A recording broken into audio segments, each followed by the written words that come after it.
Venturini, licenciado en Psicología y profesor de Psicología por la USAL, miembro del Colegio de Psicoanalistas, miembro del staff de la revista El Psicoanalítico, donde ha publicado varios artículos y es uno de los autores del libro Stop, COVID-19, Volver a la Normalidad, admisor y coordinador del área de Psicología en Domus, Monte Grande, profesor de Psicología y Salud y Adolescencia en el Instituto Euskal-Etxea de Lavallol. Fue expositor en diversos congresos, jornadas y plenarios de psicología, psicoanálisis y educación especial. Fue miembro de la Comisión de Niñez y Adolescencia del Foro de Instituciones de Profesionales en Salud Mental de la Ciudad de Buenos Aires, representando al Colegio de Psicoanalistas. Entre otras actividades, fue psicólogo en equipos de orientación escolar y docente en varias universidades. Perito psicólogo de oficio en los fueros civil y de familia en Cava y Lomas de Zamora. Trabaja en consultorio privado como psicólogo clínico de niños, adolescentes y adultos desde 1996 y se especializa en el tratamiento de niños, adolescentes y adultos en situación de discapacidad desde el 94. Eventualmente músico y poeta. Damos fe por las reuniones de fin de año, ¿no? Así que bueno, Diego, te doy la palabra. Estamos con vos.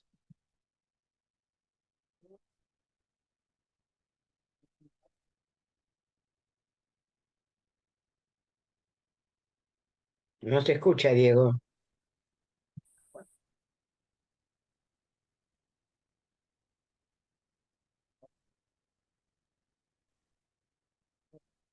Ahí está.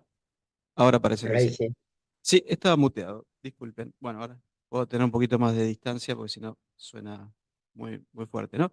Bueno, el- la idea mía era trabajar sobre el tema de la identidad y la subjetividad en la era digital.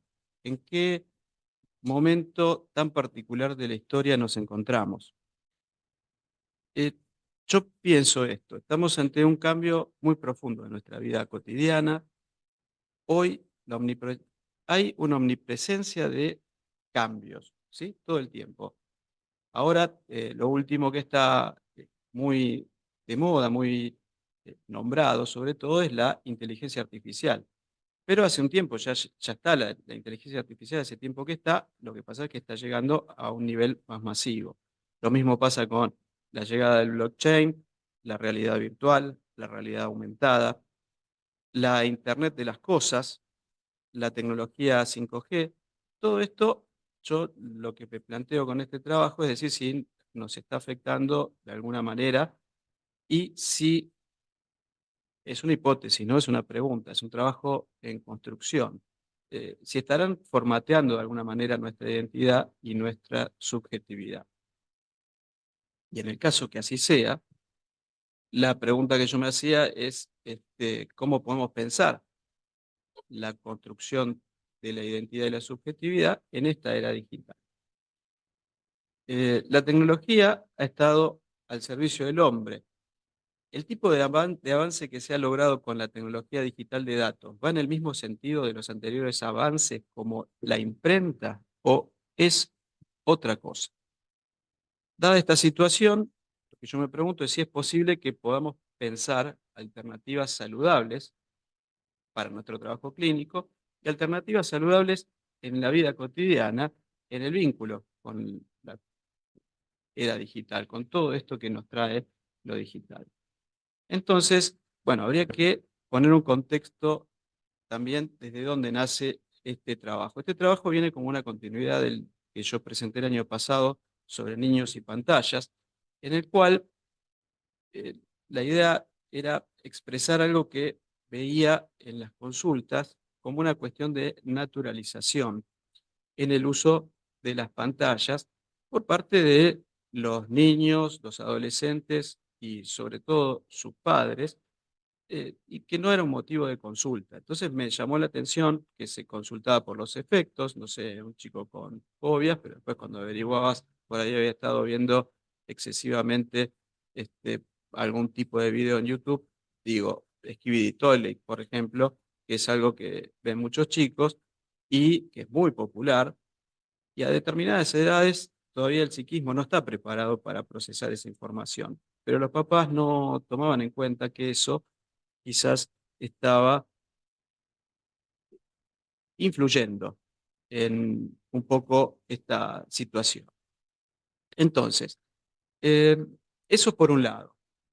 Como continuidad de eso, también me quedó un poco la idea de en qué momento de la historia estamos. O sea, es bastante complejo pensar todo de la era digital viene en relación a una innovación. Yo lo que pienso es que habría que pensar todo como una especie de capas, ¿no? Tenemos un área que sería la intrapsíquica, un área que tenemos el vínculo los vínculos más cercanos de lo familiar, luego tenemos el entorno social, luego tenemos que es mucho más ampliado, y el mundo digital que se mete ahí en ese lugar.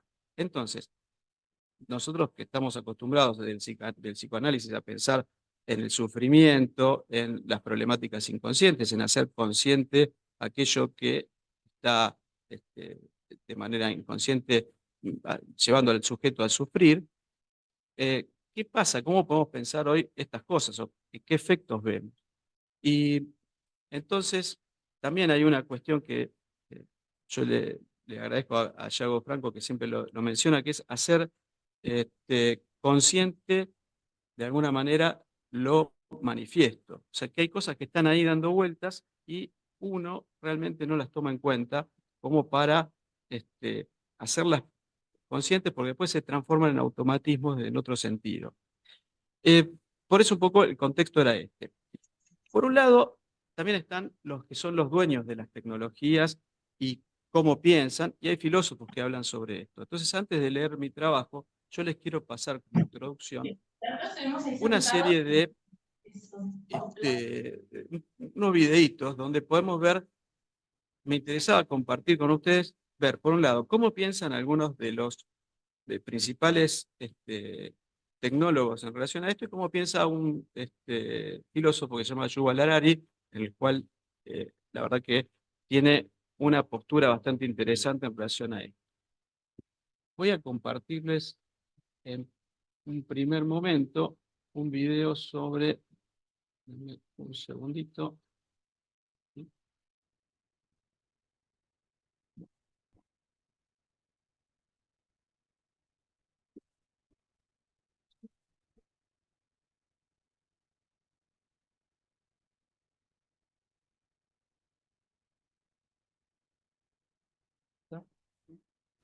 Bueno, este señor se llama Jaron Lanier, es el científico principal de Microsoft en este momento, pero ha desarrollado múltiples proyectos a lo largo de su historia. Y este señor es alguien que incluso estuvo en la creación de lo que se denominan las fake news, ¿sí? Fue el primero que hizo una fake news. Entonces, un poco la idea es compartir, a ver cómo piensan estas personas en relación a lo que estamos teniendo como estímulos a través de la tecnología y qué piensan ellos de esto. De los trabajadores y que tengan que recurrir a la renta básica universal, que sería un panorama terrible, porque concentrar el mercado en un solo pagador es más. Perdón. A ver, déjenme un segundito, vamos a rebobinar hacia aquí. Aquí. Esto es una entrevista que le están haciendo en un canal de negocios que es el canal Bloomberg, donde él expresa todas cuestiones ligadas a cómo piensa la tecnología y tiene En un pensamiento relación con la bastante publicidad y de cómo diferenciado. hoy en día eso está incorporado con naturalidad en las redes sociales. Ya sabemos que la IA generativa está cambiando muchos paradigmas, pero creo que las empresas le están aplicando más que nada a la publicidad para generar más ingresos. ¿Cuál es tu opinión con respecto a eso? Bueno, voy a hablar en carácter personal y no en nombre de Microsoft. La realidad es que hay muchas personas que eligen no pagar las tarifas de la IA y utilizan la versión gratuita, pero al pagar esas tarifas se obtiene libertad.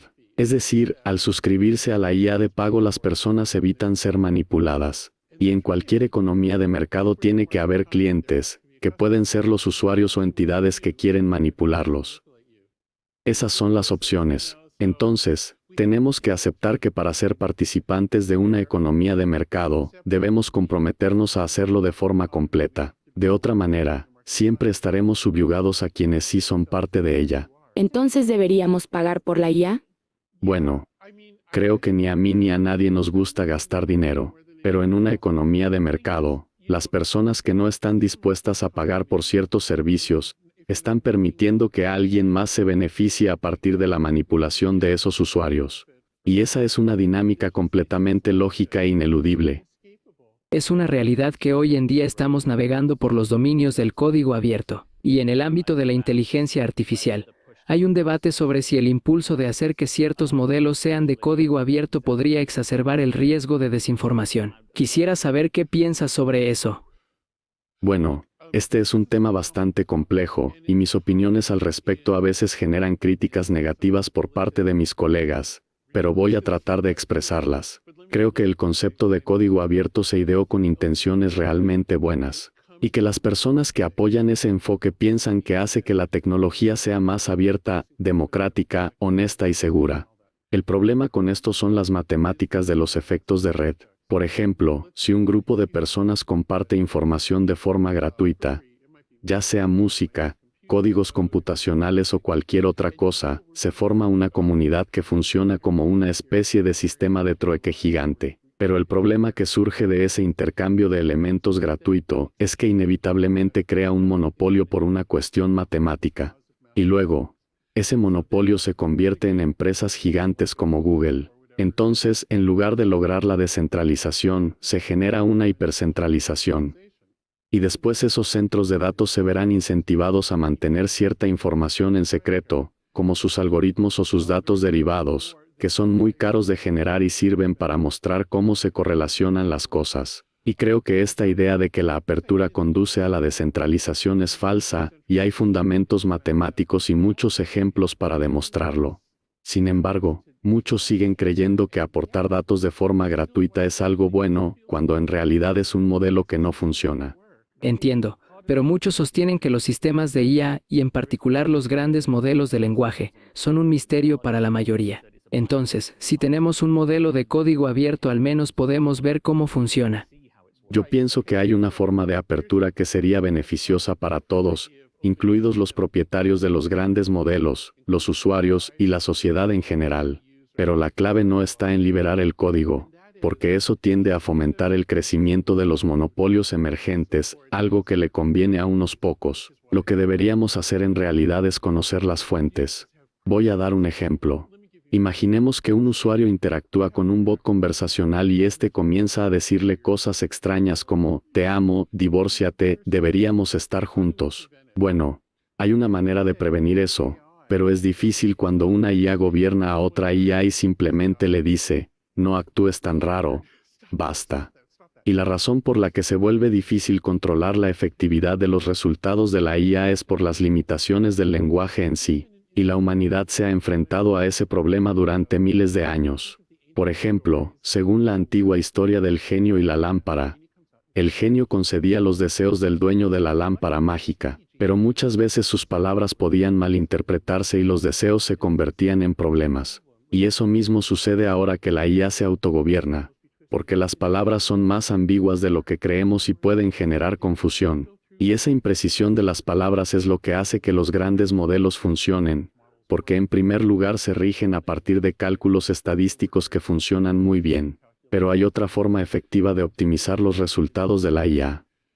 Porque todas las respuestas de la IA se basan en miles de millones de datos que aporta la humanidad en general, por ejemplo fotos o textos. Pero siempre habrá algún caso en el que la IA no disponga de tanta información para alimentarse y generar un resultado. Quizás encuentre solamente unos 12 ejemplos o algo así.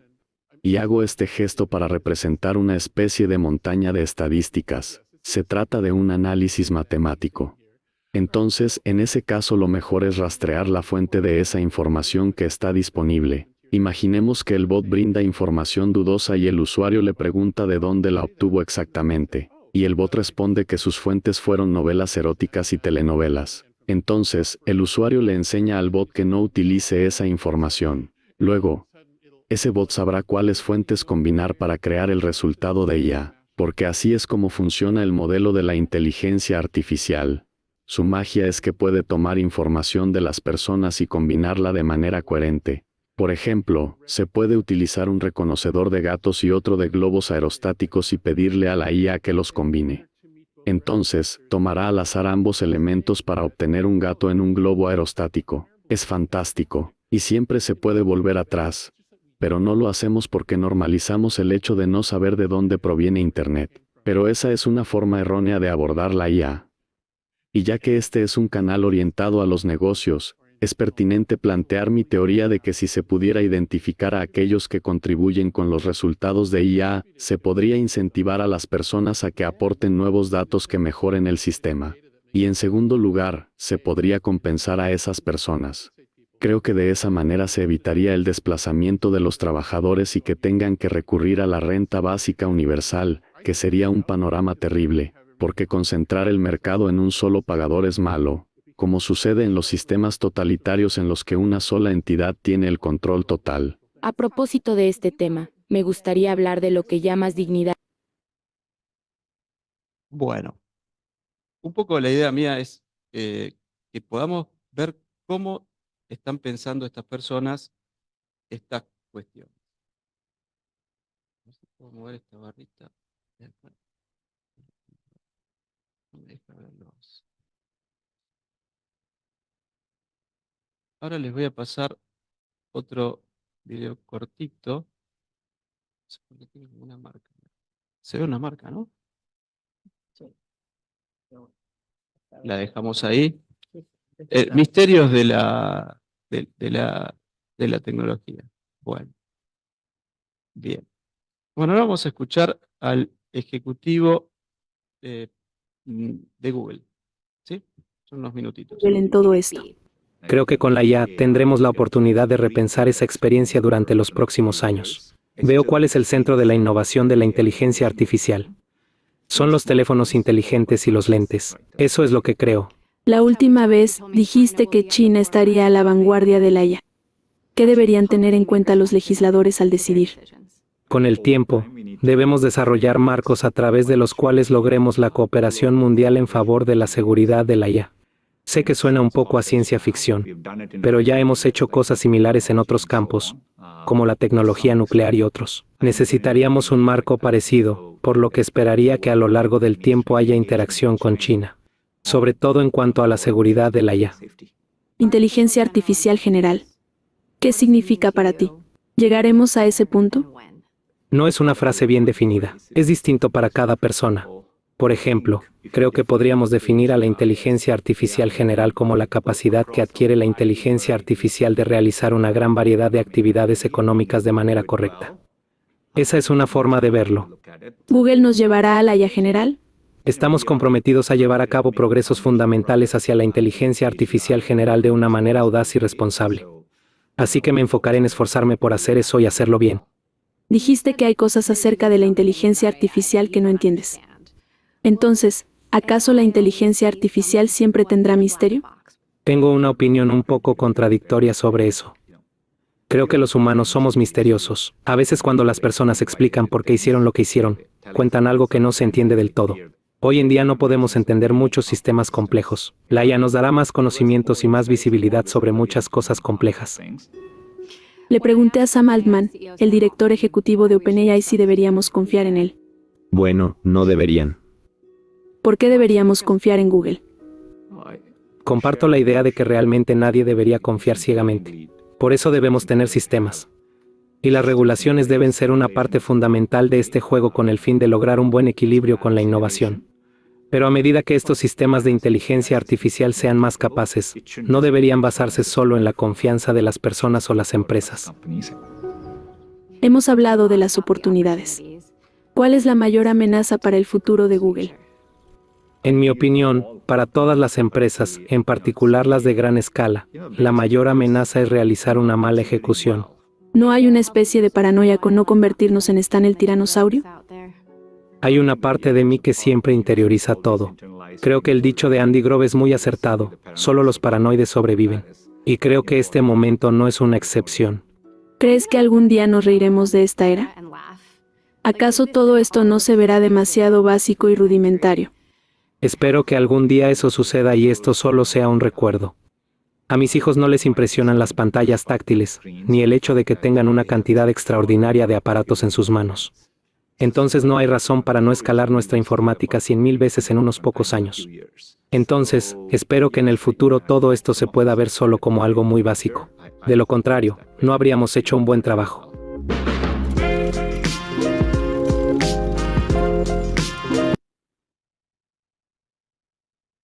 Bueno, este era Sundar Pichai, el ejecutivo principal de Google, con sus planteos. Bueno, a ver, ¿dónde me quedo? Quiero pasar los otros videos, pero tengo que achicar la pantalla.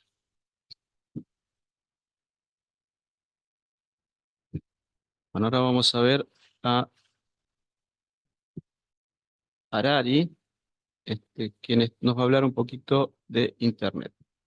Ahora entramos en Internet, vamos a la librería de Amazon, y al minuto de entrar en la página de Amazon, aparece un algoritmo que le dice, le conozco, he estado siguiendo los libros anteriores que ha estado leyendo, y en base a eso... Disculpe, ya estamos entonces en este momento con nuestro libre albedrío ya amenazado, ya hoy los algoritmos y su código se impone sobre nuestro libre albedrío. Usted dice, a veces creemos desear, pero no estamos deseando. Nos están haciendo desear. ¿Ya están ahora mismo mandando los algoritmos? Es un proceso que está comenzando a ocurrir. Estamos renunciando a nuestra autoridad y confiando menos en nuestras propias decisiones y más en lo que los algoritmos saben de nosotros. Por lo tanto, de nuevo, es igual que el ejemplo de elegir un libro, porque es muy simple y mundano. Con todo, cada vez iremos confiando más, no en nuestros sentimientos, sino en algoritmos para elegir un libro, basándonos en lo que saben de nosotros. Esto es solo el principio. La próxima fase será, digamos que usted lee un libro en Amazon Kindle. Incluso ahora, mientras lee un libro, el libro le está leyendo a usted. Kindle sabe qué páginas leemos rápido, cuáles leemos lento, y cuándo dejamos de leer un libro. Y esto le da a Kindle y a Amazon una idea sobre quién es y qué le gusta. El próximo paso será conectar Amazon Kindle a softwares de reconocimiento facial, algo que ya existe. Estos softwares observan los rostros y reconocen las emociones analizando los movimientos de los músculos de la cara. Así, cuando Kindle se conecta con esto, el libro sabe cuándo nos estamos riendo, cuándo estamos llorando o cuándo estamos enfadados. Y el próximo paso será conectar Kindle no solo a este software, sino también a sensores biométricos en nuestro cuerpo o dentro del cuerpo. Y en base a esto, el libro o Amazon sabrán el impacto emocional exacto de cada una de las frases que esté leyendo en el libro. Así, si lee una frase y su presión sanguínea aumenta lo más mínimo, el libro lo sabrá, Amazon lo sabrá. Basándose en todos estos datos, no solo puede recomendarle libros, sabrá exactamente quién es, cuál es su personalidad, y podrá recomendarle y tomar decisiones por usted en muchas otras cosas, como por ejemplo, con quién debería casarse. Tal vez la cuestión más importante en la vida de una persona, a nivel personal, es elegir si ha de casarse y con quién ha de hacerlo. Así, en el siglo XX se le decía a la gente, tan solo sigue tu corazón, sigue tus sentimientos. Digamos que su novio o su novia le pide matrimonio. O te casas conmigo o te dejo. Y tiene que tomar una decisión. Ellos decían a las personas, de acuerdo, tan solo sigue tus sentimientos. Sin embargo, ahora no seguirá sus sentimientos. Le preguntará a Google o a Amazon, Google, ¿qué debería hacer? Mi novio me ha pedido que me case con él o me va a dejar. ¿Debería casarme con él o no? Y Google dirá, ah, te conozco. He estado leyendo tus emails. He estado escuchando todas tus conversaciones telefónicas. Te he estado observando cuando leías libros, cuando veías películas. Sigo tus datos biométricos. ¿Qué está pasando con tu presión sanguínea, tu corazón, tu adrenalina? 24 horas al día usando todos estos sensores biométricos. Y en base a todos estos datos, y por supuesto, como conozco a la otra persona tan bien como a ti, y además tengo estadísticas de millones de relaciones que han tenido éxito y relaciones que han fracasado, en base a todos estos datos te digo, yo que tú me casaría con él o ella. Al fin y al cabo, es una respuesta empírica. Si los consejos que Amazon, Google o Facebook nos dan pasan a ser mejores que los que nos dicen nuestros propios sentimientos, entonces confiaremos en estos algoritmos más que en nuestros propios sentimientos. Y esto ya ha comenzado a pasar en algunos campos.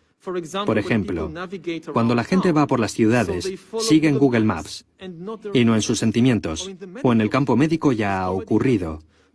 La mayoría de las decisiones médicas que la gente toma hoy en día sobre sus propias vidas no se basan en lo que uno siente, se basan en algoritmos que hablan sobre su cuerpo, sobre su salud.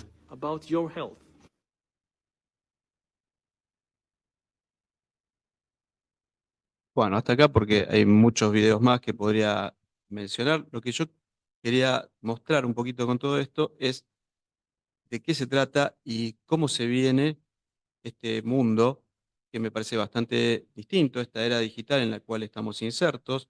Nosotros acá en el Colegio de Psicoanalistas hemos escuchado muchas veces estas ideas. Bueno, Berardi plantea la idea de un tercer inconsciente, por ejemplo, hay un primer inconsciente freudiano, un segundo inconsciente que plantea Deleuze y Guattari, y luego Berardi plantea este tercer inconsciente. Bueno, no sé si estamos en un momento tal de aceleración que estamos llegando a una cuestión para pensar. El trabajo que yo quiero plantearles es esto.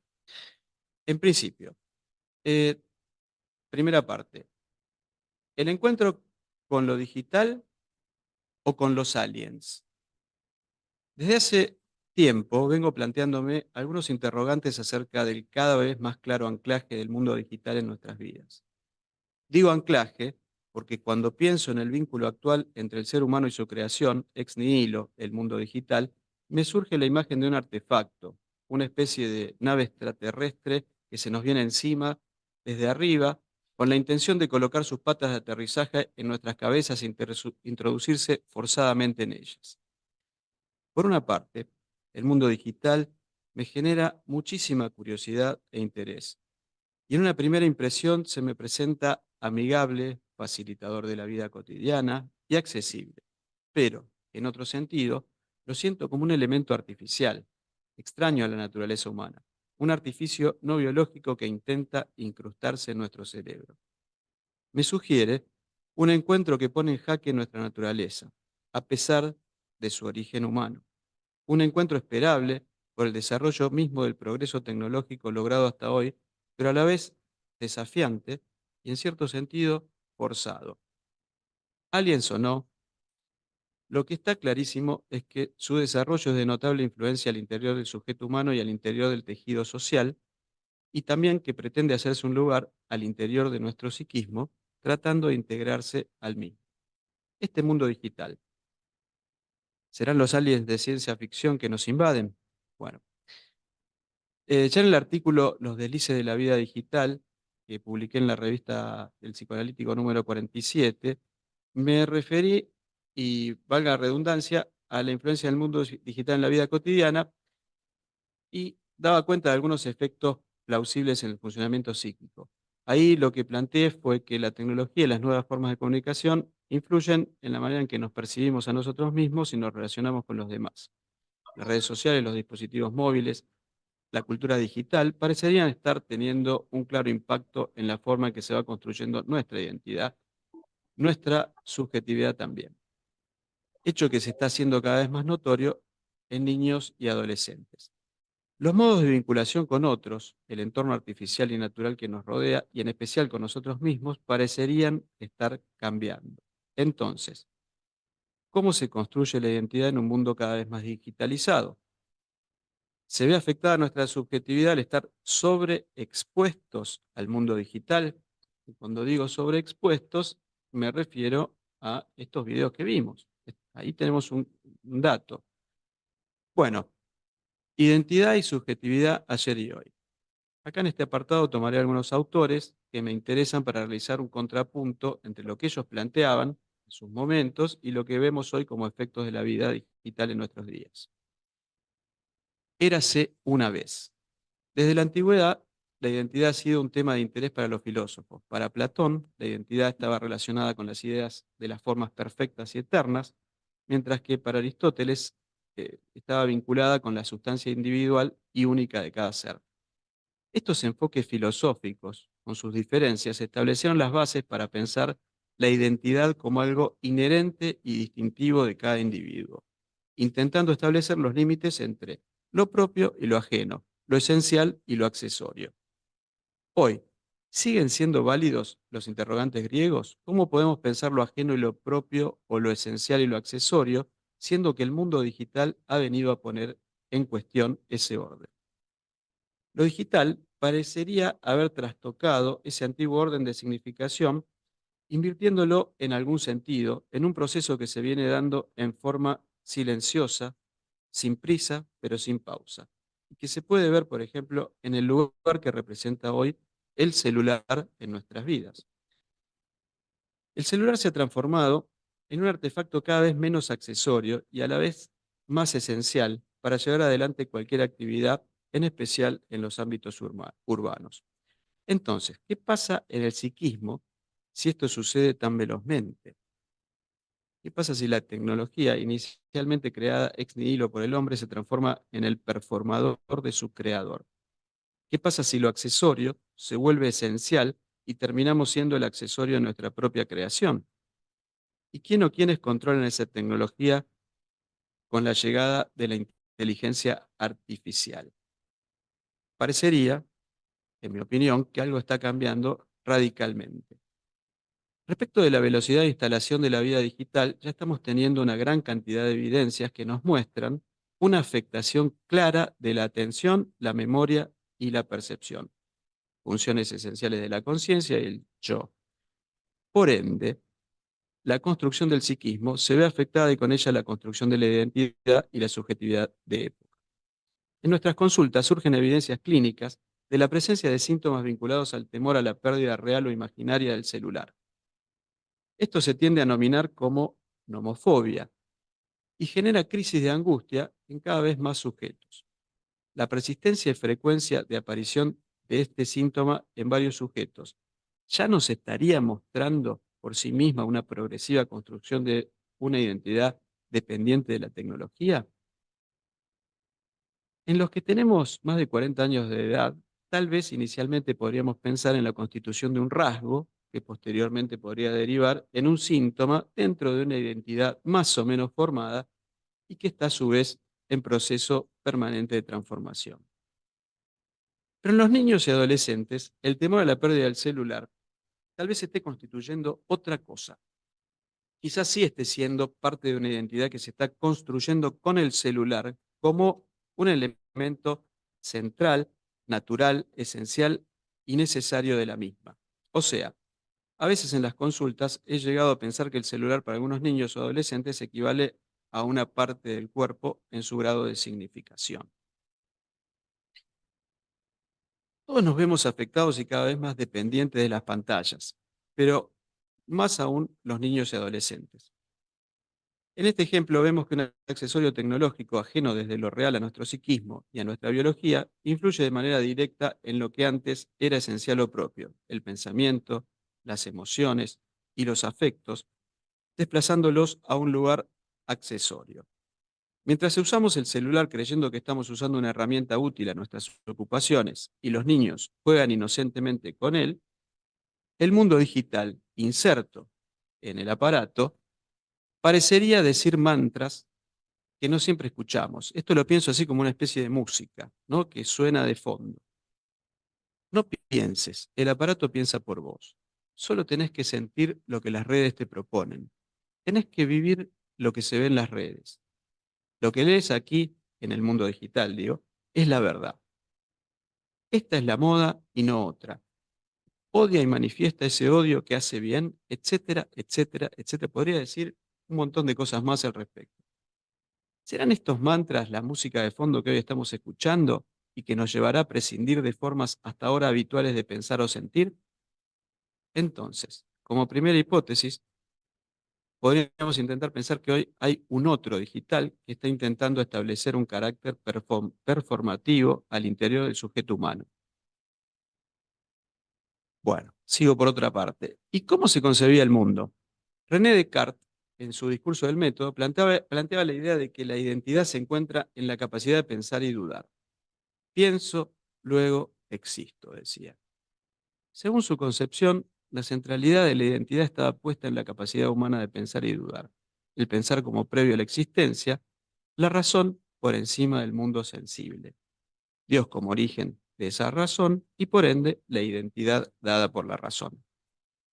Tiempo después, Kant, en su crítica de la razón pura, sugiere que la identidad se construye a través de la experiencia y la razón, intentando incluir nuestra percepción, dando lugar a la falibilidad de la razón y de la duda cartesiana. ¿Qué nos puede aportar pensar esto hoy? Claro está que todos los avances tecnológicos logrados a lo largo de la historia humana fueron transformando la subjetividad e influyendo en la construcción de la identidad. Pero ninguno ha tenido hasta ahora la velocidad e implicaciones del actual. En un mundo digital donde la información y los datos son accesibles de manera instantánea, la saturación de la percepción se convierte en una presencia performativa. La inmediatez pone en jaque nuestra capacidad perceptiva.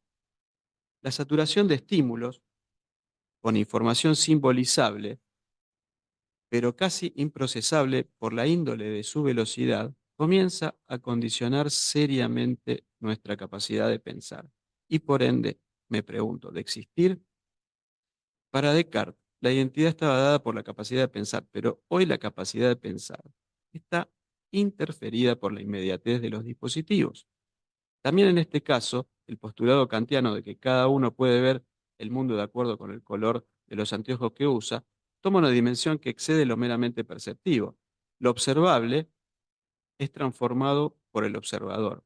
A su vez, el observador se transforma por lo observado, pero hoy ambos, observador y observado, son transformados por la influencia de los medios digitales que usan. En esto pensaba al hablar de los artefactos aliens, impuestos desde arriba. ¿Quién controla los aliens? ¿Un algoritmo? ¿Quién controla los algoritmos?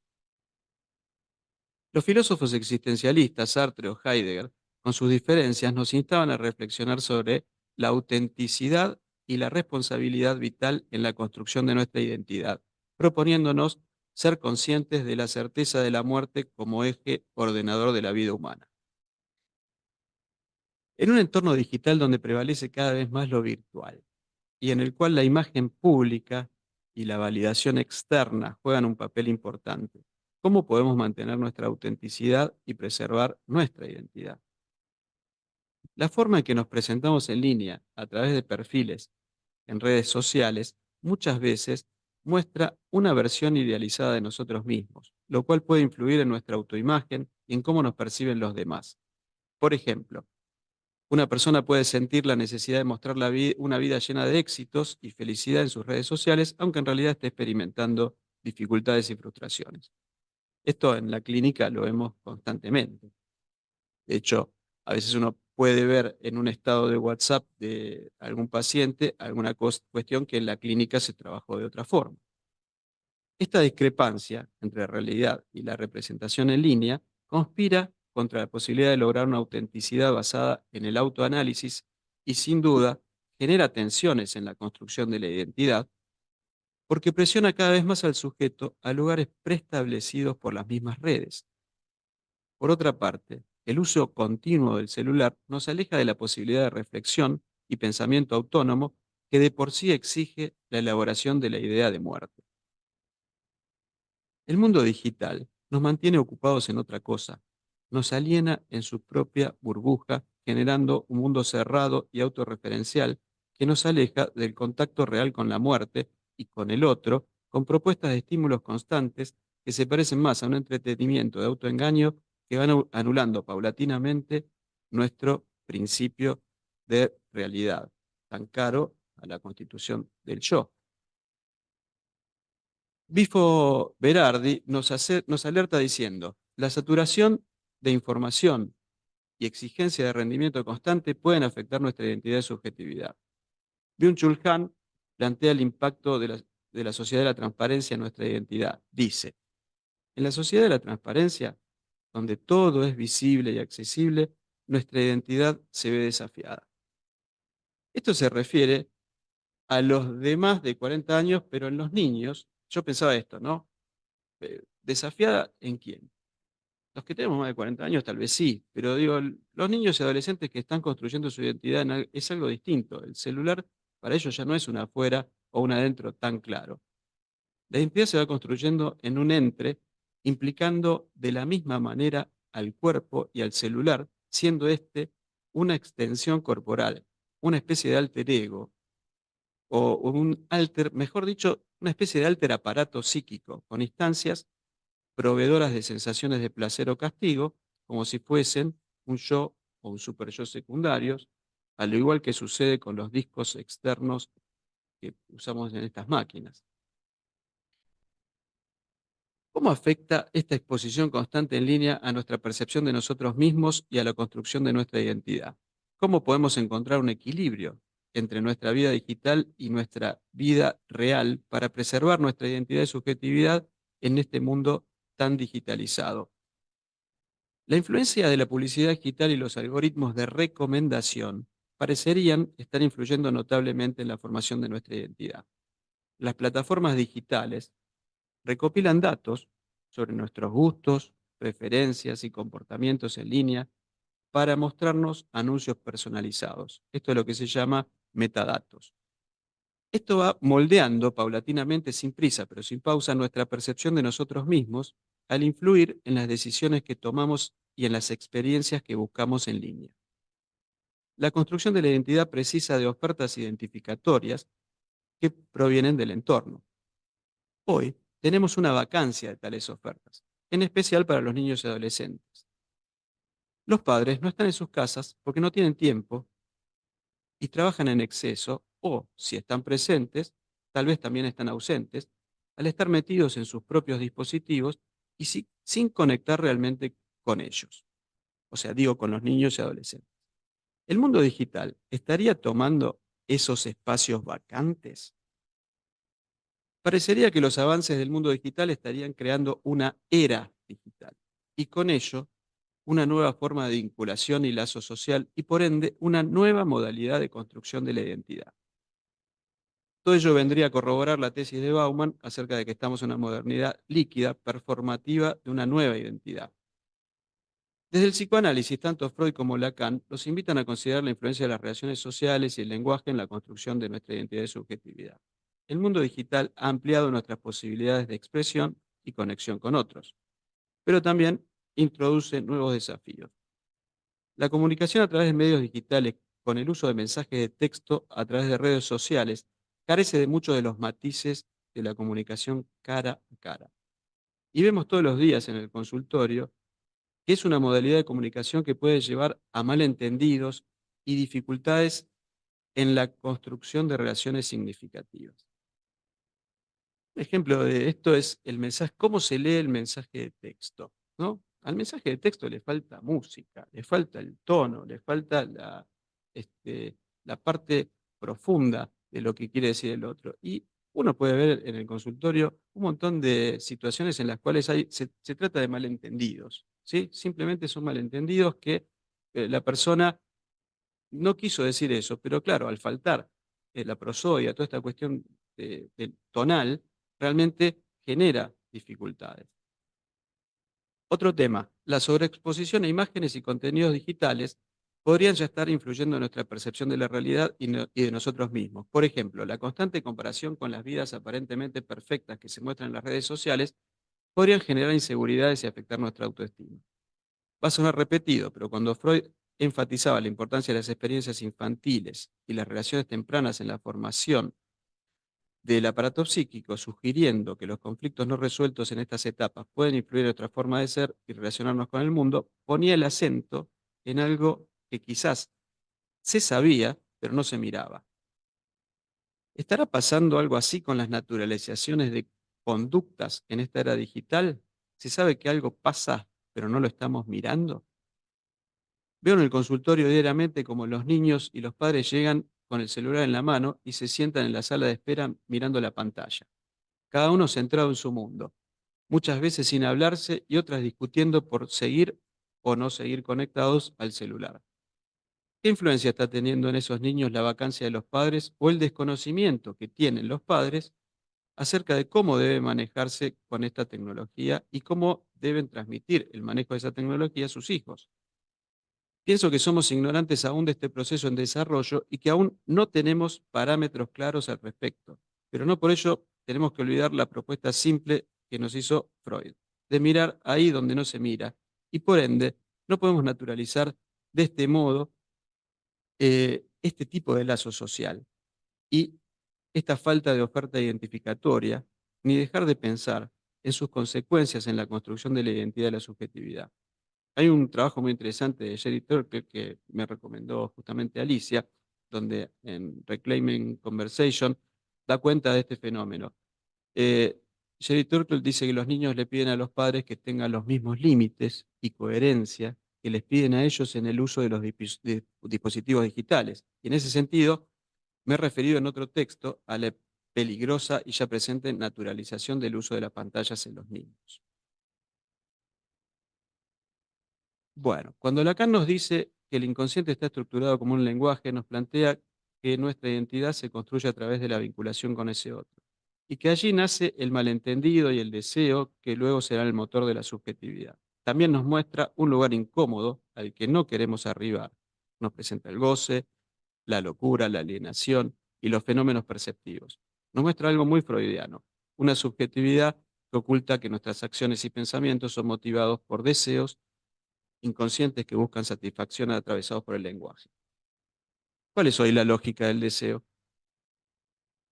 Lacan le da mucha importancia a los puntos de goce y en cierto sentido propone una especie de mapeo de esos goces para comprender el psiquismo. El goce del cuerpo y del lenguaje para él son prioritarios en la construcción de la subjetividad. ¿Qué lugar tiene hoy el goce cuando vemos que lo digital esquiva el cuerpo, que no lo integra, o mejor dicho, no lo integra aún de manera directa? Las pulsiones con su lógica tienen raigambre en el cuerpo desde Freud, pero Lacan plantea que el lenguaje es quien lo genera y que no tenemos acceso a lo real del cuerpo. La lógica digital se basa en una constante cadena de significaciones que no tienen un asidero contacto con lo real, salvo en los resultados. Son procesos automáticos que manejan algoritmos que desconocemos y solo conectan al ser con el cuerpo a través de un hacer específico o de un producto obtenido de su creación que conecte con el sentir. Por ejemplo, una imagen obtenida por una creación de inteligencia artificial conecta con nuestro sentido de la vista. Lacan decía que no tenemos acceso a lo real del cuerpo. Hoy tampoco tenemos acceso a lo real del mundo digital. Los procesos se manejan con una autonomía y velocidad que supera nuestra capacidad de comprensión y cuando toman contacto con nuestros sentidos, nos saturan y nos limitan a nuevas formas de goce cada vez menos ligadas literalmente al cuerpo. Generan nuevos modelos de satisfacción. Serán, no sé, nuevos modelos pulsionales.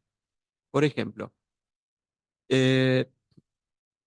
aquellos sujetos con una tendencia otrora a un goce ligado a la crueldad o al sadismo, ejercían ese sadismo en los cuerpos de los demás, pero hoy pueden perfectamente insultar a través de las redes sociales y ser a su vez incentivados por otros sujetos con el fin de reproducir esa violencia como una forma de descarga social permitida, y ese sadismo queda oculto en el anonimato y aparentemente sin un límite ordenador.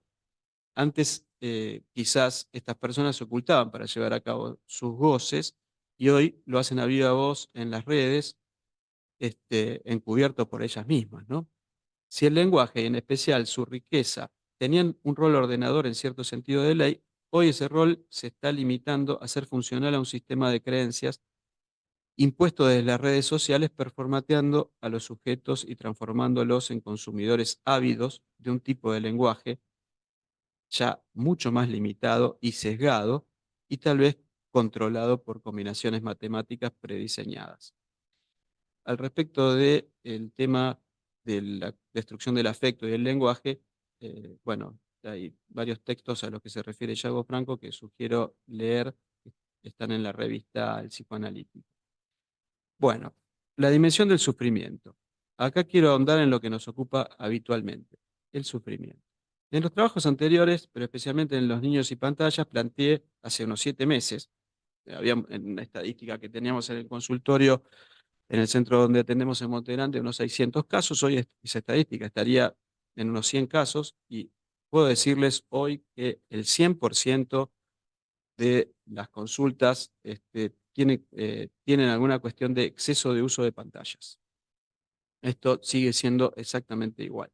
Y lo que sí noto también es un incremento en los papás, en la falta eh, de entendimiento acerca del uso adecuado de la tecnología, ¿sí? O el uso libre del celular, ¿sí? Los chicos tienen el uso del celular como, no sé, ¿te acordás cuando antes los pediatras decían, bueno, libre disposición para tomar la teta para los chicos, sí, la libre demanda? Bueno, estoy notando que hay muchos casos, o sea, cada vez más casos a libre demanda de celular, ¿sí?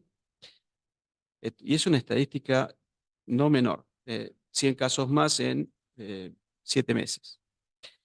Bueno, sigo diciendo al respecto que el uso de pantallas se está naturalizando y es cada vez menos ego-distónico, ¿sí? Las consultas siguen siendo por los efectos clínicos y no por las causas, por ejemplo, el uso del celular. Hay otras causas, hay otros problemas. El colecho también existe y son dificultades también muy de época, pero bueno, quería decirlo también en ese sentido. Los efectos son a causa del uso no adecuado de las pantallas y en un futuro esto podría llegar a no ser mirado, como suele suceder con otras naturalizaciones de la índole del acostumbramiento social. Los efectos clínicos siguen siendo los mismos. Vuelvo a reiterarlos: alteración del sueño, irritabilidad constante, dificultades en la aceptación de límites, baja tolerancia, bajísima tolerancia a la frustración y a la espera, sobre todo a la espera por el tema de los celulares, disminución del rendimiento escolar, disminución de las actividades físicas fuera del hogar para usar más pantallas. O sea, no voy a jugar a algún deporte o a lo que sea para quedarme en casa y usar la Play. Dificultades en la aceptación de otras alternativas de juegos. Los niños juegan cada vez menos con juguetes y ya entre los 8 y los 9 años las preferencias por las pantallas parecerían la norma. Siguen llegando al consultorio trastornos del lenguaje, trastornos del desarrollo del lenguaje, específico del lenguaje, otra epidemia, las fonoaudiólogas podrían dar cuenta de esto. Estamos recibiendo padres agotados y con poca capacidad de reacción y empatía, por un lado por las exigencias laborales y sociales, y por otro lado, creo, en parte, no podría decir que sea todo, porque esto es un trabajo en construcción. Yo lo que planteo acá es básicamente una idea de continuar con este trabajo para intercambiar. Porque veo una hiperestimulación de las pantallas que lo tiene a mitad de camino a los papás, entre las actividades que realizan y su propio mundo, transformando al celular en el objeto, creo, más importante de nuestra época. En este sentido estaba pensando, y ayer cuando estaba leyendo el texto estaba mi hijo al lado y me preguntaba por qué yo había puesto la palabra objeto transicional en un momento el año pasado cuando lo presenté, y si bien el celular no tiene las características específicas descritas por Winnicott en cuanto al objeto transicional, realmente, no sé, es un objeto, pero sí es un objeto acompañante, tal cual. Y además, no sé, hay niños que todavía se duermen con un peluche, pero hay muchos otros que se están durmiendo con un celular, ¿sí? Bueno, voy al final. ¿Nos colonizarán los aliens? Las nuevas tecnologías están transformando nuestra forma de ser y estar en el mundo y es importante estar conscientes, arrojar algo de luz y no dejar de mirar cómo estas herramientas están afectando el modo en el que vamos construyendo nuestra identidad y subjetividad. Quedan abiertas las preguntas acerca de cómo podemos mantener nuestra autenticidad y construir una identidad coherente en un entorno digital en constante cambio. ¿Qué queda de lo esencial y qué sería lo accesorio? ¿Cómo podemos seguir pensando sin ser avasallados por las redes? ¿Por qué presentarnos en línea de la manera en que la influencia de la publicidad y los algoritmos digitales esperan de nosotros? ¿Para qué podemos utilizar estas herramientas y cuándo preservarnos de las mismas? La búsqueda de un equilibrio entre nuestra vida digital y nuestra vida offline parecería ser un nuevo desafío en el intento de preservar nuestra autenticidad y salud mental. Por eso, jugando con la imagen de los aliens y los avances tecnológicos actuales, me pregunto si lograrán colonizarnos y transformar nuestro hacer en un hacer a la medida de las tecnologías y el sistema de pensamientos que están detrás de ellas y de quienes detentan el poder de manejarlos. Albergo la esperanza de que encontraremos como especie una forma de no quedar automatizados y limitados a funciones como se ve en la película Matrix, pero para ello debemos recorrer un camino que incluya nuestras principales diferencias con la inteligencia artificial, algunas de las cuales nos ha legado la clínica freudiana. Una lectura de la realidad con una mirada audaz y profunda sobre aquello que se manifiesta y sin temor para abordar aquello que se oculta detrás de eso. Los avances son inevitables. Por eso, nuestra responsabilidad es entenderlos y lograr preservar lo humano y darle un sentido de autenticidad y trascendencia más allá de la nueva forma de vida que en la nueva era digital se propone. Y hasta Bueno, acá llegué. te agradecemos, Diego, y creo que, bueno, cumpliste esto que decías de que ofreces un trabajo en construcción que plantea muchas preguntas, muchas rutas posibles, ¿no? En esto, hay muchas rutas posibles en relación a estos cambios que nos tienen así inquietos. Así que, bueno, ¿está?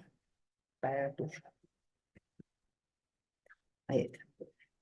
Bueno, abrimos el intercambio. ¿Es esto? ¿Está bien? ¿Está?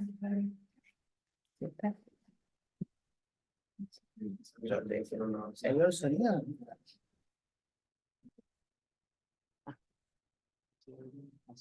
Está bien, hacía eco. Bueno, está hablando del mundo digital. Cintia. No, yo.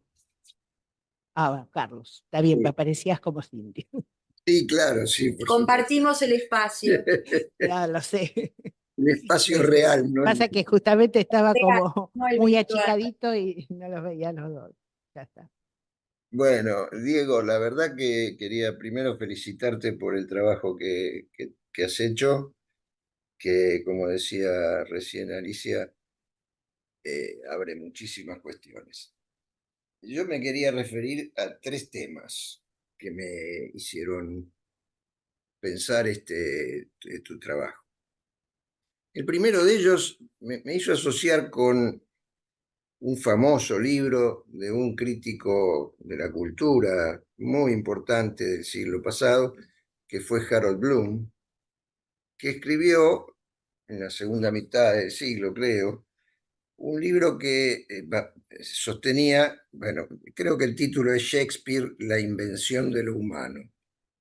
Y sostenía la idea de que Shakespeare nos enseñó a amar con Romeo y Julieta, a odiar con Ricardo III, a dudar con Hamlet. En fin, que los sentimientos occidentales, de alguna manera, habían sido inventados por Shakespeare. Es un poco abusiva la idea, pero a mí siempre me ha dejado una huella. Y si esto se sostiene en alguna medida, me parece que con lo que vos nos estás presentando y con la presencia, la omnipresencia del celular, que no es más un teléfono, sino que, como decía Berti en la conferencia de la vez pasada, es una computadora que llevamos en el bolsillo, esa invención de los sentimientos, de los afectos, de los pensamientos y, si se quiere, de la identidad y de la subjetividad del deseo, están absolutamente sometidos a esa soberanía del celular, de la tecnología digital, de la era digital, como vos la llamas. Entonces, eso por un lado.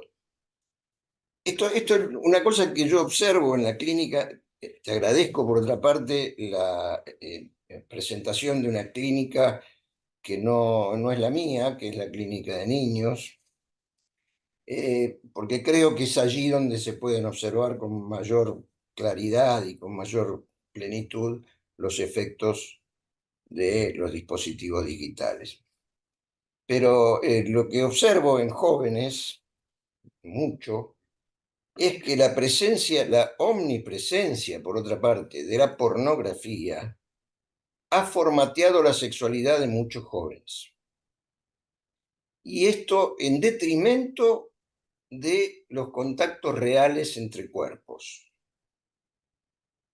Tengo varios pacientes que prefieren mirar porno y masturbarse a tener un encuentro sexual, y no por dificultades para tenerlo, sino porque es más divertido, menos comprometido, una paja con, ¿no? Y por otra parte, eso genera una angustia tremenda, porque ningún cuerpo es capaz de emular los cuerpos artificiales que presenta la pornografía clásica. Después hay otro, bueno, pornografía, yo no me atrevo a hablar mucho de esto porque la verdad que creo que es un campo enorme, pero lo que sí me parece que tiene de particular la pornografía hoy, que no es la de Playboy, es que está en el bolsillo de todos. Y según veía la vez pasada una charla TED en Escocia, decía que los chicos empiezan a ver pornografía en promedio a los 10 años. Bueno, ese es un tema que entonces me parece que de alguna manera refuerza la idea que vos venís trayendo, Diego. Y la última cosa que quería, que me hizo pensar esto, es una experiencia que tuve esta semana en el consultorio con un paciente ya de edad avanzada, como digo, un poco menor que yo, pero no mucho, que es un médico bastante prestigioso y experto en lo suyo, que me cuenta lo siguiente: tiene un conflicto con su hija y con su mujer actual, que no es la madre de su hija, que se llevan mal y han tenido muchos enfrentamientos y muchas dificultades que han sido objeto del trabajo analítico durante un largo tiempo. Entonces me cuenta que ya venía hace tiempo intentando un encuentro familiar entre su hija, su nieto, su yerno y su mujer en su casa recién estrenada. Entonces le dice a la hija que le gustaría que vaya a conocer su casa. La hija le contesta que con mucho gusto lo haría siempre y cuando la mujer no se comporte de manera que la haga sentir incómoda. Todo un alegato contra la mujer. Él, cuando le cuenta a la mujer que quiere que la hija vaya a conocer la casa, la mujer le dice: sí, pero siempre y cuando tu hija, en espejo, ¿no? No haga problemas y como siempre y qué sé yo. Entonces él se pregunta: ¿qué hago con este mensaje de texto que me manda mi hija? ¿Cómo le contesto? Y me dice: no estando Busetti online, decidí preguntarle al chat GPT. ¿Qué tengo que hacer? ¿Cómo contestar esto? Y entonces me lee lo que el chat le dijo, que él había cambiado alguna que otra palabra para hacerla un poco más personal, pero en lo esencial lo que le decía era: me alegro muchísimo de que vos quieras venir a conocer mi casa, la situación en casa está perfectamente controlada, de manera que los espero a ustedes el día tal, a tal hora, qué sé yo, a tomar la merienda. Me pareció, yo me lancé una carcajada cuando me cuenta esto, pero me hizo pensar varias cosas, ¿no? En principio, que el chat tuvo en ese momento una función de reemplazo de la sesión que no tuvo, ¿no? Entonces, si lo hubiera hablado conmigo era una cosa, pero bueno, si no estaba yo, hablaba con el chat. Y el chat le dijo, por otra parte, obvio, lo que él ya sabía. No es que utilizó la frase del chat en contra de sus convicciones. El chat lo que le dijo es algo que él ya venía pensando, que veníamos trabajando, en fin, ¿no? Pero quiero decir, ¿de qué manera eso incide? Porque vos hablas de identidad y subjetividad. Que acá hay un compromiso subjetivo e identitario en este problema con el que se encuentra este hombre. Después me cuenta que como médico, él muchas veces consulta al chat sobre sus diagnósticos, que en general le resultan, le corroboran su punto de vista, ¿no? Bueno, no quiero entrar en más cosas, que dejo que hablen otros compañeros, pero quería anotar estas tres cuestiones que me parece que son al menos las que a mí me suscitó la presentación tuya, Diego. Muchas gracias. Gracias, Carlos. Después está Yago, después me anoto yo, pero habla ahora Diego.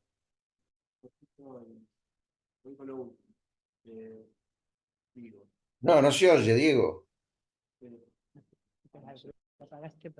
Sí, lo apagué un segundito. Bueno, muchas gracias por los planteos. Por eso un poquito quería... Es un trabajo en construcción que es una continuidad de otro trabajo. Entonces es complejo porque tiene muchas capas. Es un magma de cosas. Entonces, ¿por qué? Porque también los algoritmos lo son y porque estamos insertos en esto. En relación a lo último que dijiste, el otro día salió una noticia que la municipalidad, creo que Trenquelauquen, había habilitado un chat bot para responder a las personas de la ciudad, un chat que de alguna manera respondía y nos implica a nosotros porque de alguna manera era un chat psicológico, ¿sí? Y bueno, varios colegas me han comentado que hay algunos de sus pacientes que han consultado y las respuestas que obtienen del chat GPT son bastante aproximadas o acertadas si le dan la información adecuada. Entonces estamos en una situación compleja donde deberíamos, bueno, pensar que estos algoritmos y asociaciones matemáticas lo que hacen es resolver con lógica, ¿sí? El lenguaje. Ya lo dijo el primero de los videos que yo les mandé, que el problema estaba en el lenguaje. ¿Vieron cuando habla de la lámpara de Aladino? ¿No? Como que ahí se puede malinterpretar o no. Pero estos sistemas están preparados para eso. Eso conecta con lo que hablaste de Shakespeare. Bueno, hasta ahí te comento, porque habría más cosas para comentar de casos clínicos, ¿no? Pero bueno, dejémoslo ahí. Bien. Yago. Bueno, gracias Diego por tu desarrollo, que me parece que favorece, nos de alguna manera alienta a meternos en un debate que creo que es importante, por no decir urgente, ¿no? Me interesó las cosas que dijo Carlos también, varias de ellas. Empezaría por tu referencia, Carlos, a Shakespeare, ¿no? Y a Harold Bloom. El tema es que justamente es un ejemplo, el de Shakespeare, de alguien perteneciente a la era analógica, ¿no? A Shakespeare lo hemos conocido a través de los libros y los libros permiten un procesamiento muy distinto que lo digital, ¿no? Estamos en el territorio de lo digital y eso cambia mucho las cosas. Pero de todas maneras, vos lo que estás diciendo y también lo que dijo de alguna manera Diego, es que así como pareciera que Shakespeare formateó de alguna manera ciertas cuestiones, esa es la hipótesis, ¿no? Psíquicas de todos nosotros, subjetivas, identitarias, la red también lo hace, ¿no? La Internet también lo estaría haciendo. Porque vos traes el ejemplo de la sexualidad en los jóvenes, ¿no? Que parece estar siendo formateada por lo que vos decís, en lo que es ni más ni menos que un formateo de la pulsión, si lo pensamos desde la metapsicología. Un formateo de los destinos de la pulsión, de las zonas erógenas, de los diversos erotismos que nos habitan, y eso es un montón, por decirlo de alguna manera. Un par de cuestiones más y termino para no hacerla larga. Recordar, creo que todos lo recordamos, pero por las dudas, que todo esto tiene dueños, que estas empresas de las cuales Diego nos mostró a los representantes de algunas de ellas, tienen dueños y por lo tanto tienen intereses, y que los algoritmos están hechos por humanos con intencionalidad clara, y que resulta que estos humanos y estas empresas pertenecen al orden capitalista, ¿no? Por lo cual, este fenómeno tan impresionante que describió Diego, ¿no? Donde pareciera ser que estos aparatejos son una extensión de nuestro cerebro, diría, también de nuestro psiquismo, obviamente, pero al mismo tiempo, estos aparatos se extienden al interior nuestro, lo cual hace una complejidad mayor todavía. Es decir, hay una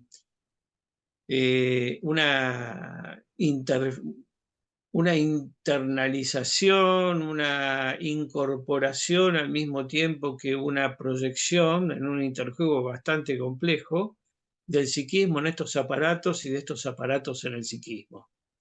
Con lo cual, bueno, ya algunas investigaciones van mostrando hasta cambios neurológicos producidos por la tecnología digital, que insisto, tiene dueños que tienen intenciones, son dueños de empresas que quieren ganancias porque son empresas capitalistas y que nos pretenden cada vez más consumidores. Lo cual me lleva a preguntarme, y con esto termino, lo último que había mencionado Diego, si esto es un avance o qué es. Porque no hay interrogaciones acerca de esto, lo cual lleva al eterno debate sobre si las tecnologías son inocentes o responden a algún tipo de intencionalidad. Es decir, si las tecnologías pueden ser, como se dice habitualmente, depende de cómo sean utilizadas, o si hay algo propio de cada tecnología en la creación de la misma. Tal vez lo digital tenga que ver con eso, ¿no? Ya en el núcleo mismo de lo digital, ¿no? Volvemos a McLuhan, que el medio es el mensaje. Bueno, ¿cuál es el mensaje de esta tecnología? ¿No? Insisto, y si es que esta tecnología es un avance o de qué se trata. Bueno, nuevamente gracias, Diego. Bueno. Bueno, muchas gracias, Yago, por tus comentarios. Bueno, y la verdad que podría decirte algo que se ve en el consultorio es así. A un niño menor a los 4 años, cuando le sacas el celular, le sacas un juguete, ¿sí? Ya cuando es un poquito más grande, le sacas su mundo de fantasías y su mundo social, en cierto sentido, depende de la edad, ¿no? Ya a partir de los 9 ya están bastante más conectados. A un adolescente le arrancas un brazo, ¿sí? O sea, esa es la sensación contratransferencial. Yo estoy transmitiendo una sensación contratransferencial, ¿sí? O sea, que lo veo, esto que decía, están en la sala de espera, el papá o la mamá intervienen y pasa eso. Entonces, eso a mí me da que pensar. Por eso yo quiero, en el fondo, esto es construcción de la identidad y la subjetividad en la era digital. ¿Qué hacemos? Tenemos que responsabilizarnos de transmitir algo al respecto.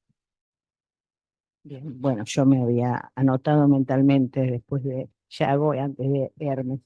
3 comentarios que trataré de ser breve. Por un lado, cuando decías esto del celular, ¿no? Me acordé algo que leí hace poco. Espera, tengo que reactivar el audio. Porque me dice así, la computadora me habla, ¿qué van a hacer? Muy coherentemente con esta situación. Son Es así. inteligentes. De eso se trata, de eso se trata. Pero, Selectiva, claro, justamente. me hizo recordar algo que leí hace poco, una nota de un periodista especializado en lo digital, ¿no? Que contaba que había leído a su vez una nota sobre una investigación de la Universidad de California, que la conclusión era que los padres tenían herramientas para regular el uso del celular.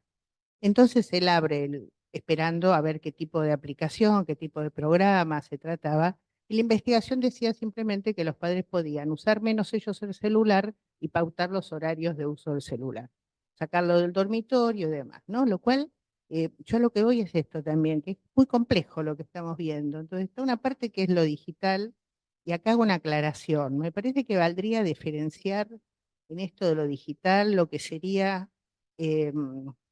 por ejemplo, las complejidades en términos diagnósticos médicos, lo que habló Berti sobre manejo de epidemias, la complejidad en términos de transacciones económicas y demás de las redes sociales, que capaz es lo que más estamos apuntando nosotros, me parece, ¿no? Las redes sociales en términos de los modos de relación con un otro. Entonces me parece que acá hay una articulación entre esto y digamos, yo creo que hay una enorme fragilidad de los adultos a la hora de ejercer las funciones de crianza, que podemos relacionarlo con muchísimas cosas, con subjetividades de época, con la precarización, con muchísimas cosas, que hace que el celular, que además para el niño tiene un valor narcisista enorme porque ve que el adulto se la pasa agarrado al celular, ¿no? Lograr ese objeto para el niño tiene mucho valor. Y para el adulto tiene una cuestión de renuncio a pautar cosas que va a ser un lío, porque también sabemos que no es que el niño va a decir, sí, papá, muchas gracias por cuidar mi subjetividad, te doy el celular, ¿no es cierto? Entonces me parece que está en un marco preocupante en relación a esta situación actual, producción de subjetividad, neocapitalismo y aquello que se requiere para ejercer funciones de crianza, ¿no? Esto por un lado. Otro punto que pensaba también al leer tu trabajo era la significación en la escena intersubjetiva que toma esto de la inteligencia artificial, ¿no? Porque cuando vos empezás el trabajo y hablas de los aliens, yo pensaba cómo hay coincidencia con algo que aparece en los videos que mostraste, que hablan de misterio. Todos, los tres hablaron de alguna manera de misterio. Entonces, ¿qué pasa? ¿Qué hacemos los humanos con el misterio? Lo humanizamos. Personalmente, yo no tengo así esta cosa de que la inteligencia humana nos va a dominar y demás. Creo que es que los seres humanos humanizamos lo que no conocemos, y así como de repente el poder personificar es una parte importantísima de la identificación, ¿no? Y permite que juguemos a las muñecas cuando somos pequeños, pero también permite que Chucky sea un personaje que nos dé miedo, porque si no fuese así no nos daría miedo.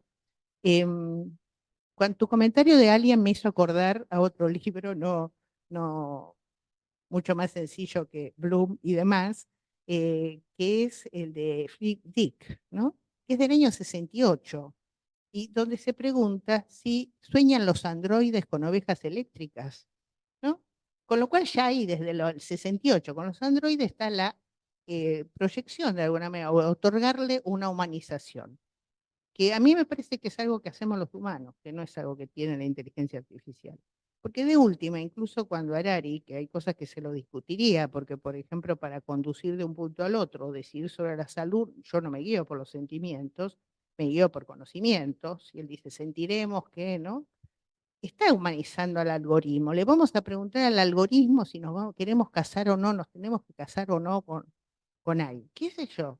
El paciente de Carlos le pregunta, no al algoritmo en realidad, le pregunta a ChatGPT, y después se lo cuenta a Carlos, y lo que le dice el Chat está en línea con lo que viene trabajando, ¿no es cierto? Entonces hay algo hasta lúdico, diría yo, ¿no?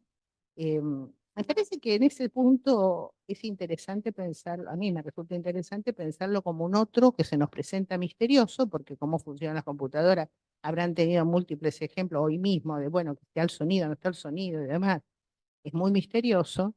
Hacemos una oferta de humanización, ¿no es cierto? Porque es misterioso justamente. El de Microsoft habló de misterio o código abierto, muy claramente con sus intereses comerciales. El de Google habló del misterio. Harari también, porque dio un modo de aprendizaje de la inteligencia generativa, que es el del autismo de alto rendimiento. A mí me hizo acordar una entrevista que una vez observé con un joven que era un autista de alto rendimiento, universitario, que explicaba cómo pensaba, cómo trataba de darse cuenta de la emoción que tenía el otro. Cómo ponía las cejas, cómo ponía la boca, ¿no? Encima se equivocaba porque el periodista puso cara de triste, para mí era obviamente tristeza, y este muchacho lo codificó como enojo.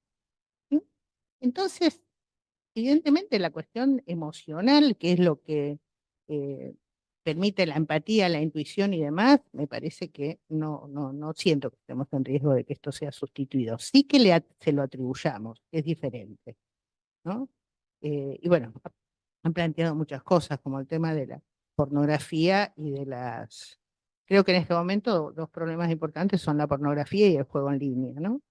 Pero la pornografía ofrece semejantes modelos identificatorios de lo que debería ser, que bueno, va a producir una especie de baja terrible de la natalidad, porque nadie se va a animar con semejantes modelos, ¿no? Bueno, esto un poco esto. Sobre esto último que dijiste, una sola cosita, que Y después ya. lo que más circula, o sea, los servidores, las páginas que sostienen más son las de pornografía. O sea, Sí. han disminuido, debo decir que están disminuyendo en relación a lo comercial, ¿sí? Ajá. Por ejemplo, a páginas como Mercado Libre, Amazon, etcétera, han disminuido. Hay Pero menos sí, plata para comprar. bueno, probablemente, pero siguen siendo las páginas pornográficas O las sea que la que curiosidad sexual sigue sigue dominando el estando, mundo representacional. estando muy, Es muy así. fuertemente sostenido. Bueno. Bien, Hermes. Sí. Bueno, primero felicitar a Diego. Sus reflexiones son siempre interesantes para mí.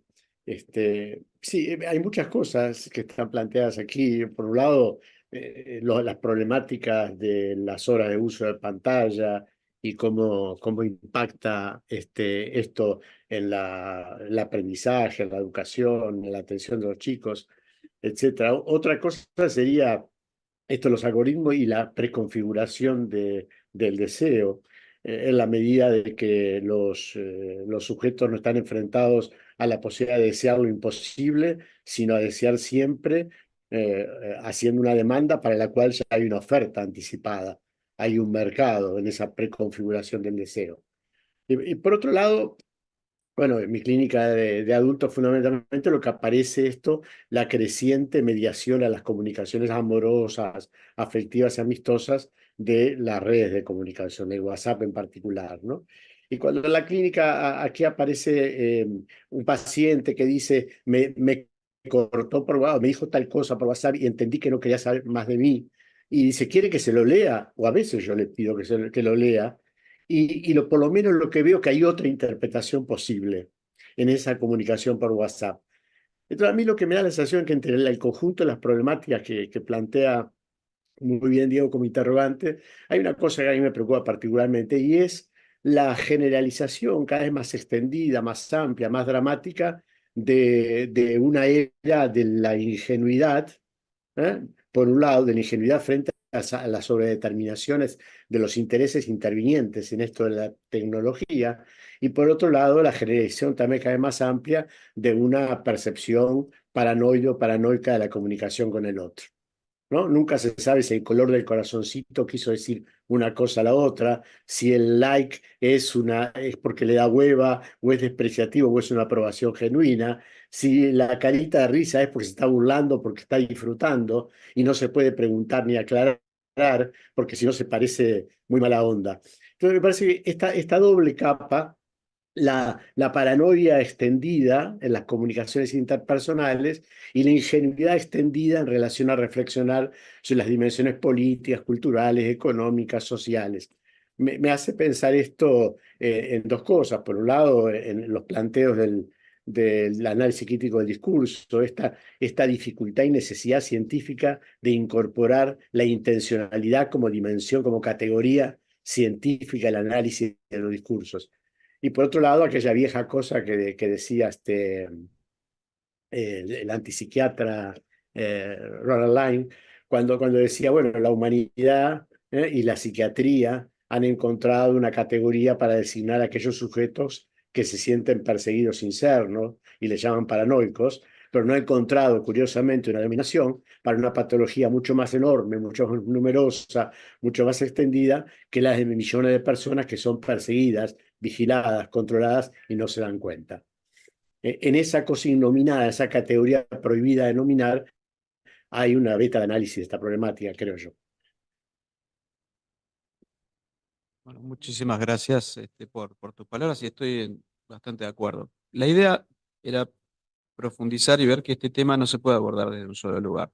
Atrás de todo esto hay empresas que tienen dos modelos. Uno es el de código cerrado y otro es el de código abierto, por eso vos lo mencionabas con el código abierto. Entonces el código abierto debería estar disponible para que todos nosotros podamos saber algo o meternos y hacer un cambio en esa... sí, el Linux, por ejemplo, es uno de los ejemplos más habituales, pero hay inteligencia artificial de código abierto y inteligencia artificial de código cerrado. El tema sigue siendo cómo se financia eso.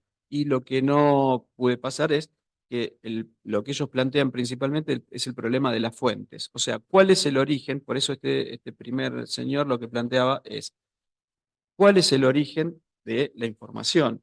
Y que no está reconocido, porque todos estos sistemas toman nuestra información y se adueñan de nosotros. Entonces, las huellas que dejamos en los celulares, en nuestras búsquedas de internet, etcétera, van a ser utilizadas con un fin, por ahora, comercial.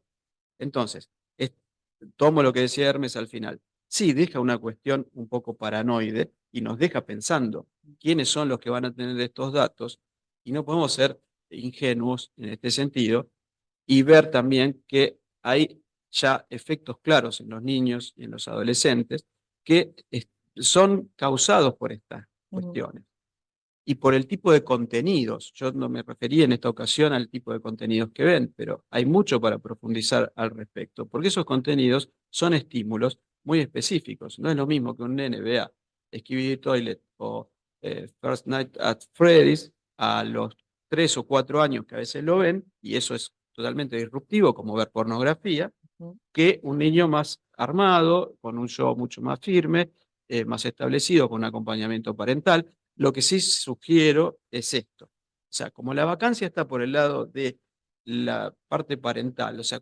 función materna y función paterna, mi sugerencia es siempre trabajar sobre el tema con los padres, ¿no? Ya sea de los adolescentes o de los niños. Porque ahí está la clave, me parece, del futuro de lo que podríamos hacer.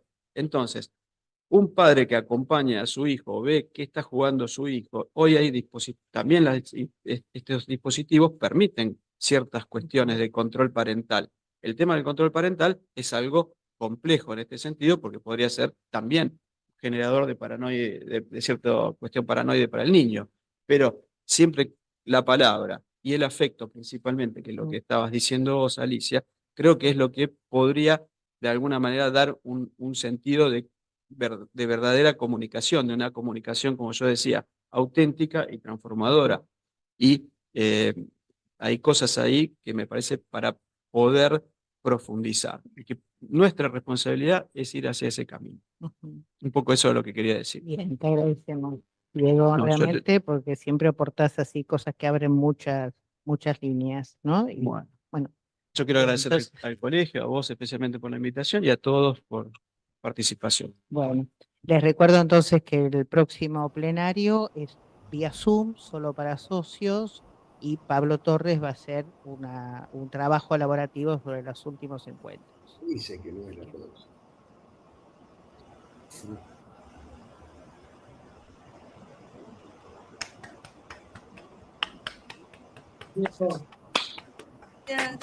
Gracias, Diego. Gracias. Gracias. Diego y Alicia. Gracias. Gracias, Diego. Muchas gracias, Diego. Gracias, Diego. Gracias. Muchas gracias. Interesantísimo, Diego.